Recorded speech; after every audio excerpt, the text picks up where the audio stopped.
First off, anyone who laughed at any of that shit can get out right now. I get enough. All right, real quick.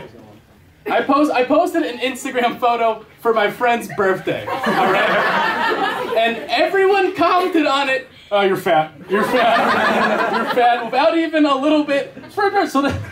So then I posted a second photo of me running cross country in middle school when I was very fat, with the caption, "When do you make a nice birthday post for your friend?" But then everyone else hijacks the comment section and calls you fat. And then so everyone just commented, "You're still fat. You're fat. You're fat. You're fat. You're fat."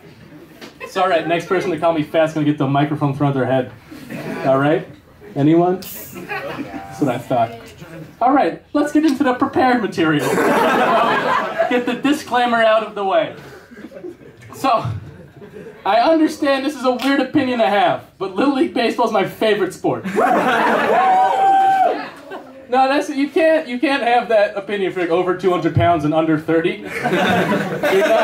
You're not supposed to be rooting for the kids if you don't have a kid in the game. But it's too much fun. It's so much fun. Here's the thing, I love baseball. It's my favorite sport, but when we made baseball, we didn't have cars, all right? Like, we're living in a different time. It's a 4-hour game, okay? But back then, it's going to take 4 days round trip to get there, and you're going to lose one of your kids to whooping cough on the way home.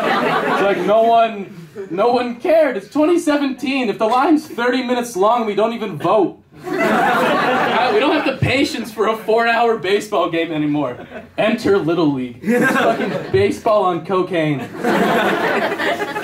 You can just go and just watch the fans. You don't even need to watch the baseball. All right? I went to a Little League game, and I watched a grown adult man call a teenage Asian umpire a blind Jew. I don't even know where he came up with that one. Is that a stereotype that I'm unaware of? Is it like the media and officiating at the local level? Is that the new thing? Alright, he might have been blind. Maybe he was blind. He was not Jewish. I can guarantee you that. I grew up in a small Catholic town in rural Connecticut. We had maybe 10 Jews. All right? You did not need a caucus to know that none of them were Asian. That's what Little League will do. It'll take a good man and turn him anti-Semitic in under 3 hours. That's the power it has. Understand? My grandpa had a heart attack at one of my own games. Just because it was just too intense. He went the fuck down. But then he tried to fight through it to see the end of the game, which is the best part. Like, he's just, like, someone looks at him like, excuse me, sir, you're green. You are green. And he just goes, I just have some donuts stuck in my chest. What? He's not that dumb. All right, sure. I mean, education wasn't that bad in the 40s. Like, he knows how the digestive tract works. All right, we've all had a moment where you think something very serious is happening to your body, and then you come to a more logical conclusion about what's going on. For example, every day I wake up and I think I have colon cancer. And then I remember that I've had a hemorrhoid since 2013. And then I proceed with my day, all right? But if your logical conclusion is that you have donuts stuck in your chest, you know you're having a heart attack. The only way to get donuts in your goddamn chest would be to one man to dislocate your jaw, and then an accomplice to take a donut and just punch it down your body until it is in your chest, and that's not something you would forget. Here's the thing. There's only one time a year when you're allowed to watch Little League if you don't have a kid playing, and that's the Little League World Series. It's my favorite TV show. It happens once a year. It's television Christmas, or Hanukkah for the umpires.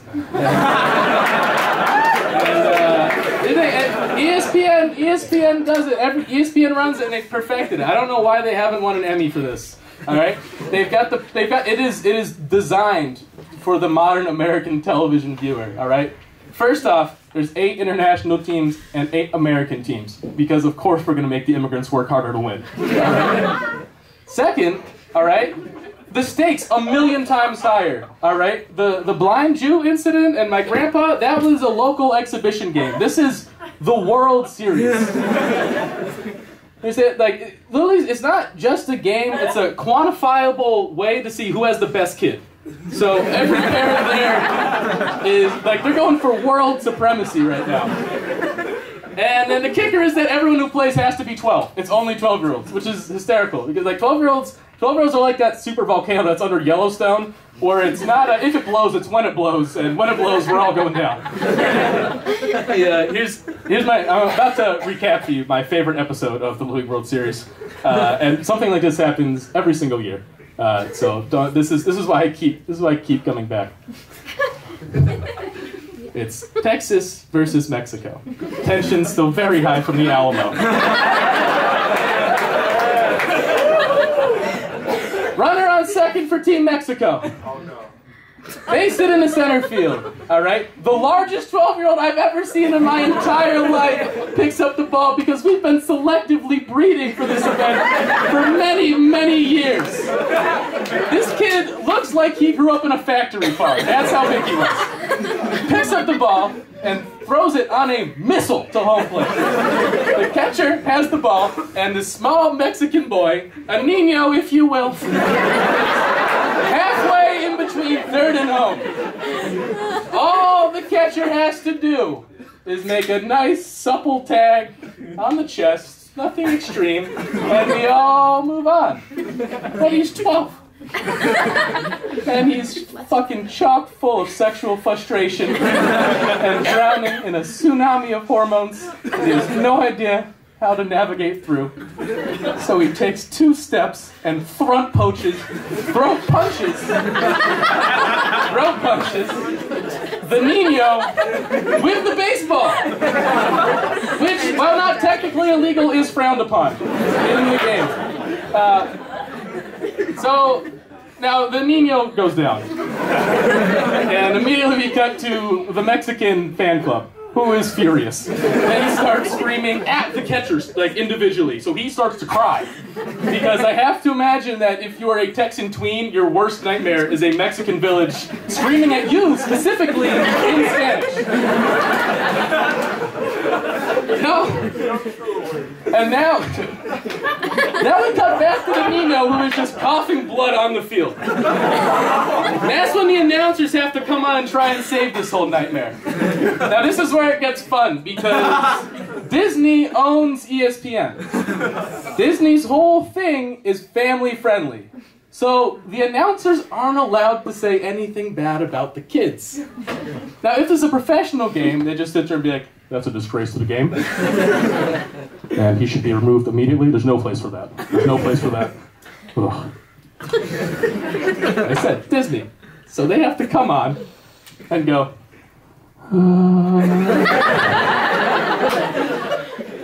well, baseball is a contact sport. And, all right, let's go to the replay here. If we look at his toes, if we zoom in on the toes, you can see here that he kind of like catches his foot a little bit, and that's when that nice tag goes into the uppercut. Oh, you can see the trachea collapse, Jimmy.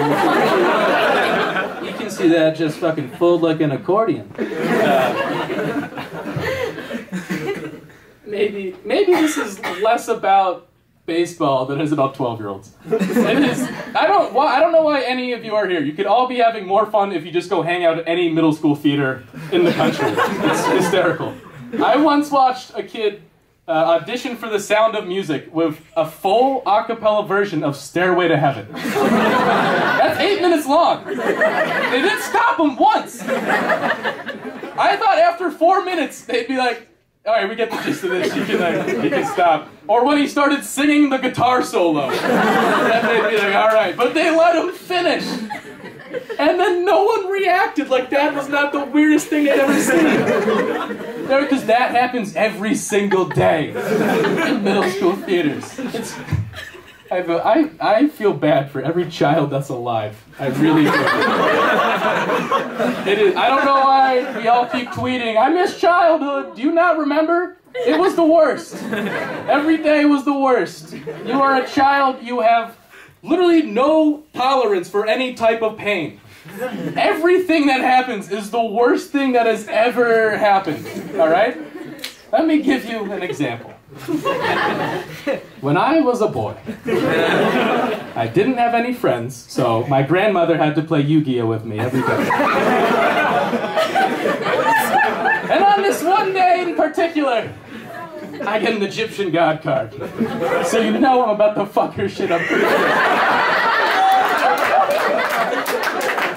And I am thrilled. I cannot wait to see the look of defeat on her dumb face when she sees what I've thrown down. She realizes that she's gonna lose.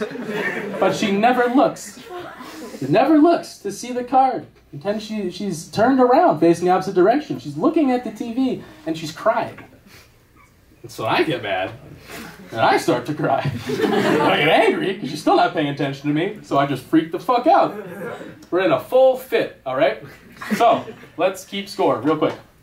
I am crying because my grandmother would not play a Japanese card game with me. My grandmother, as it turns out, was crying because it was 9/11. Every child has 2.5 9/11s a day, all right? You get it?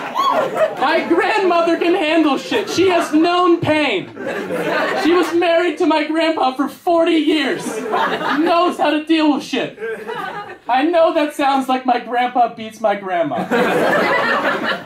I can only say probably not. Because I don't think we were keeping track in the 40s. I'm not sure there were any statistics. Isn't it crime now? It's good. You didn't. I'm just gonna take a judgment call and say you didn't, just because it's on camera. And my mother will probably watch this. I'm gonna say, for the record, my grandpa did not beat my grandma. However, it is starting to become apparent to me that maybe he's not like a good dude. Which is weird, because I love him. I love my grandpa. I've known him forever, and the full time I've known him, he's been this just jolly old pile of mashed potatoes that we just put in different chairs, and it's fun.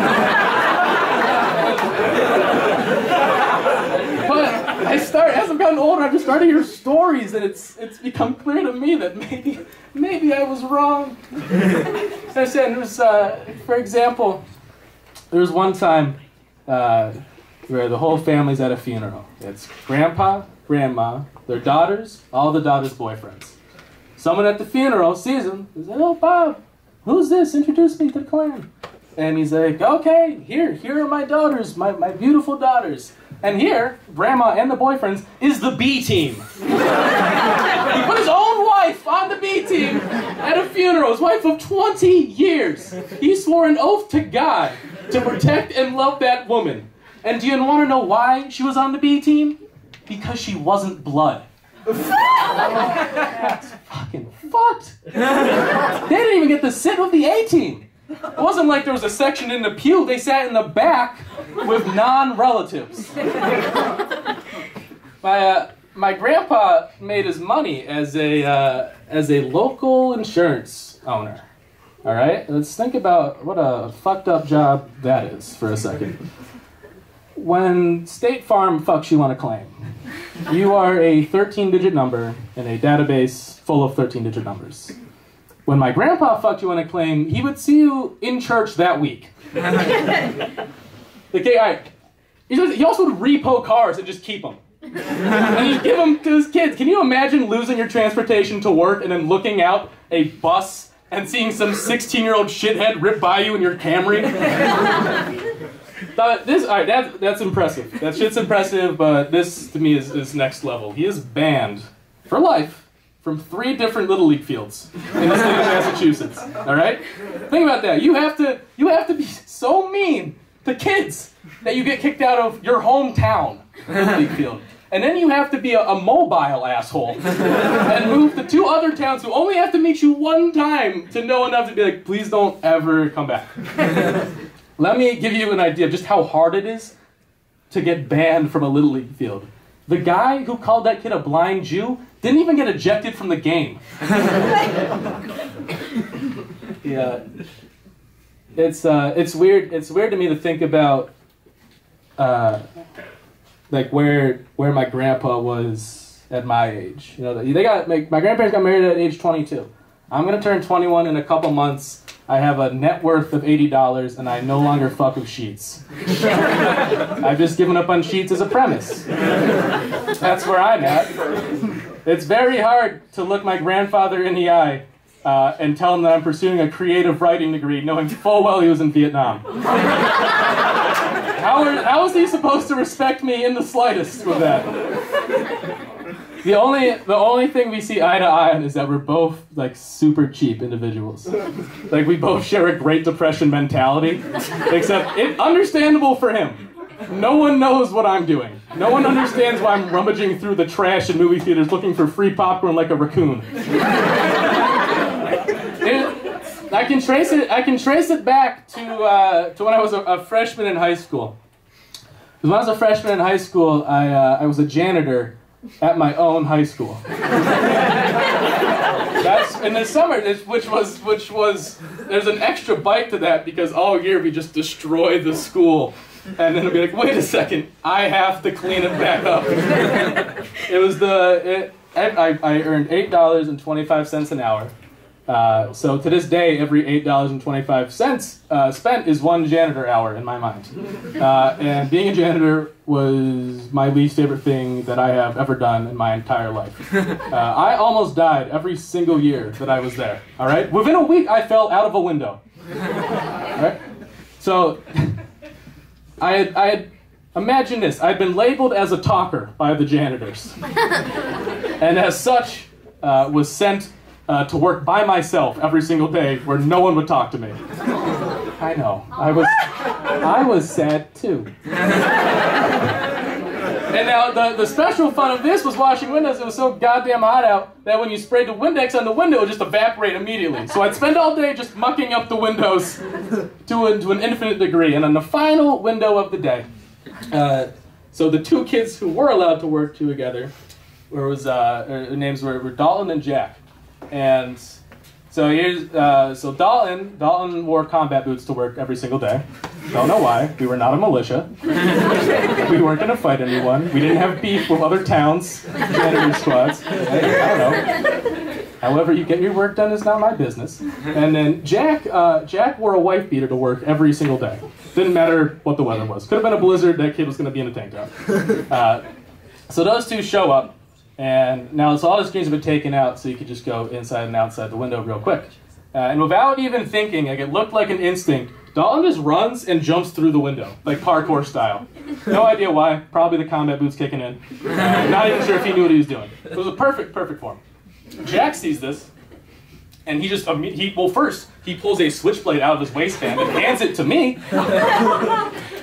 And then he runs and does the same thing, except a much jankier version of the first jump, so he knocks the blind strings into the window. And then they're looking at me and they're like, now you do it. And I'm 14 and very rotund and very afraid of both of them. So with switchblade in hand, I take off for the window, jump, place one hand on the window, one switchblade palm on the window, jump and get both my feet caught in the curtain and fall like ribcage first at the ground, like if you'd like thrown a dead elk down a flight of stairs. And I'm laying there just bleeding, pain as they cackle at me. And I was like, I will never ever work here again. And so the second year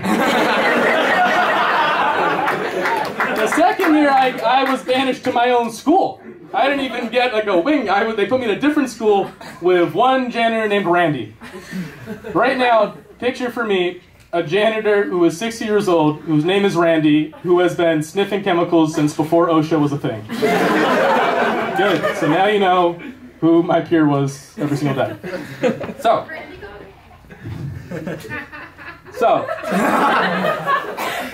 one day, so they were like remulching the place. And the mulch guys just decided to drop all the mulch right the fuck in the middle of the parking lot, where everyone had a car, where everyone needed to get out. So Randy's like, all right, we gotta move that now. So he brings me over to a Grapes of Wrath era tractor. And now here's the thing, Randy's not allowed to operate heavy machinery because DUIs.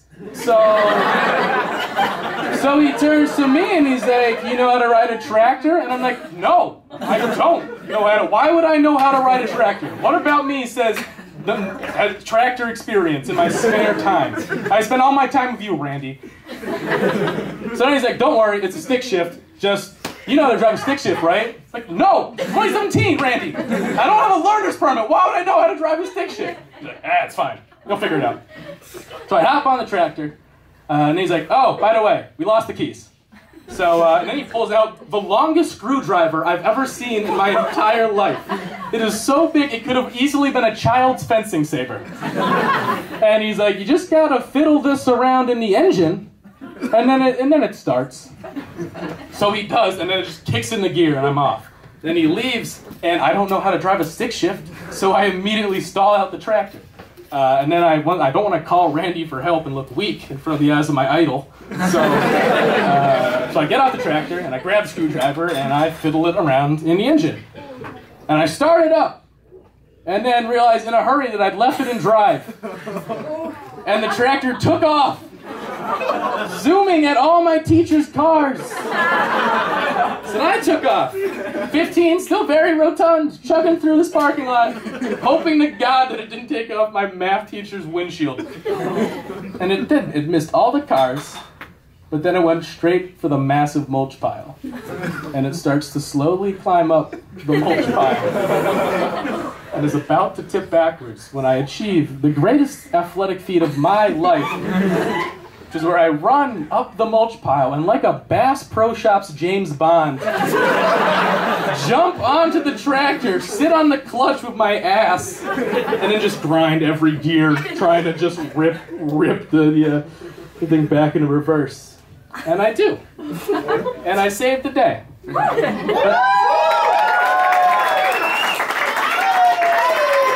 But Randy saw the whole thing. So after that, I was no longer allowed to use anything with wheels. And so the next year, we're vacuuming. Randy has a vacuum with wheels on it. I have a Ghostbuster-style vacuum pack.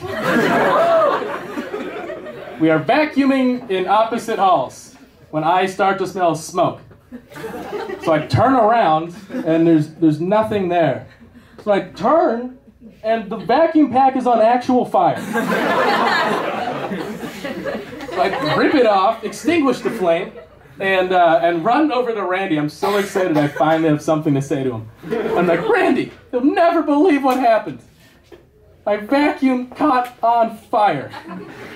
And he just goes, oh, fuck. So I threw out the wrong vacuum.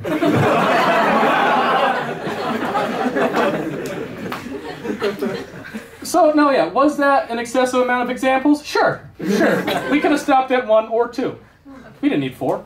But the point is, I just want you to understand the mentality that in 2016, you literally could have gotten me to do any crime for $20. So, that year, the sophomore year of college, in my dorm, I saw a flyer for a study. And the study was for couples in a long-term relationship. And the essence of it was, you pretty much just do couples therapy, but then they publish the results at the end. Which in retrospect was a massive red flag. I probably should have done some critical thinking when I saw that and decided that it was not worth $20. But greed got the better of me. And so I signed me and my girlfriend up. And so we went. And we showed up to the office, and there's 2 lab techs there in full coats, very official. Names are Rose and Diego. And they sit us down in chairs on opposite sides of the room. And then they pull a big curtain between us. And then Diego's like, take off your shirt. And I'm like, is this part of the study? Yes. So I take off my shirt, and immediately he takes this weird adhesive tape and like wraps it like around my nipples, like over my back. I've got like those like temple band-aids on with wires. I'm hooked in all over the place. And then I'm like, all right, maybe this was a mistake. I might be in too deep over my head. And I pull the curtain, and she's on the other side of the room, the exact same look, like hooked in, like what the fuck did we just sign up for? Then, just when I thought it couldn't get any weirder, an intercom on the ceiling fires up, and it's just this voice that says, "Hello, I am the operator. I will be conducting this experiment today. We are looking to see how well couples communicate." And we're sitting there like, we are fucking great at communicating. Oh, little did we know what the operator was about to do to us. So he says, "Rose, we'll give each of you a piece of paper and a pencil, and you're going to write one thing that you love about your partner that you have never told them before." And then they pull the curtain. Now, you gotta understand, we've been together for a long time. The first time we ever hung out was the night that Miley Cyrus rubbed her butthole on Robin Thicke at the MTV Movie Awards. And when it ended, Miley Cyrus was ready to have a baby with the dude from Hunger Games. So we've seen a lot. We've been through a lot of time together. We spent nearly every day together during that time. There really wasn't a lot that I felt was left unsaid. So I scribbled down something that I thought was pretty nice. And I was pretty sure I'd never told her it before. I mean, I wasn't taking it all that too seriously, but it seemed like a fine enough gesture. So I wait, and then they pull the curtain back, and the operator comes back on, and he says, "All right, patient one, please read us your response." And she doesn't say anything for a second. And then I look at her, and little tears start to well up in her eyes. She's hooked into the operator's matrix machine, so she can't wipe them away. And so they just run, and they run, and then her lip starts to quiver a little bit, and she says, "I know you don't mean it like this, but you like to make people laugh, and when you make people laugh, you make them happy. And it makes me happy to know that you make others happy." Aww. Yeah, it was real nice, wasn't it? A real good one. And so we all sat there for a second. And then the operator comes back on and says, "Patient 2. What is your response?" And I look at my paper, and I look at her, and I look at my paper, and I say, "Smooth vagina."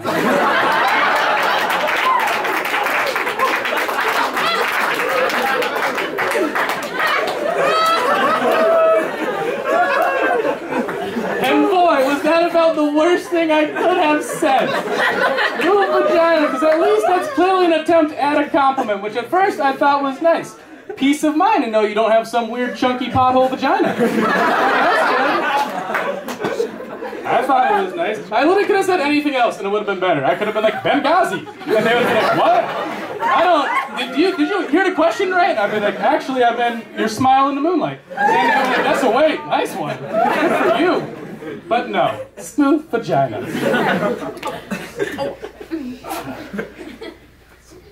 Now, the kicker of this is, I would go home that day, alone, to find that not only was Rose not a grad student, but she lived in my building. And every day, for the rest of the semester, I saw her. And we would look each other in the eyes. And she was taking the non-disclosure agreement we signed a lot more seriously than I was. So she wouldn't say a thing. We didn't talk about it. We couldn't say a word. All we did was look each other in the eyes and reminisce silently about the first time we heard the words "smooth" and "vagina" in conjunction with one another. Looking back, was it worth 20 growth for you? Huh? Mental growth, look at that. It's, I don't know, I do feel badly about it now a little bit because, you know, there's someone who I loved deeply searching their soul for a compliment to pay, and all I can do is just come back with like a note on genital texture. And I've thought about it, and maybe that's my B team. You know? And maybe my grandpa's not such a shitty dude after all. Maybe he's just a dude who, like me and the rest of us, just has no idea what to do with what's going on inside. Maybe he loved Grandma Carol more than any of us, and he just lost the ability to say it somewhere in Vietnam. Because at the end of the day, that's all of us to some degree. We do and say dumb shit because it's just easier to relate what's happening on the inside. Sometimes we call Asian umpires blind Jews, and sometimes we yell at our grandmothers during 9/11, and sometimes we rub our buttholes on Robin Thicke at the MTV Movie Awards. Do and say all this shit because it's just a lot easier than saying I love you sometimes. And so with that in mind, take your chunky pothole vaginas and get out of my house.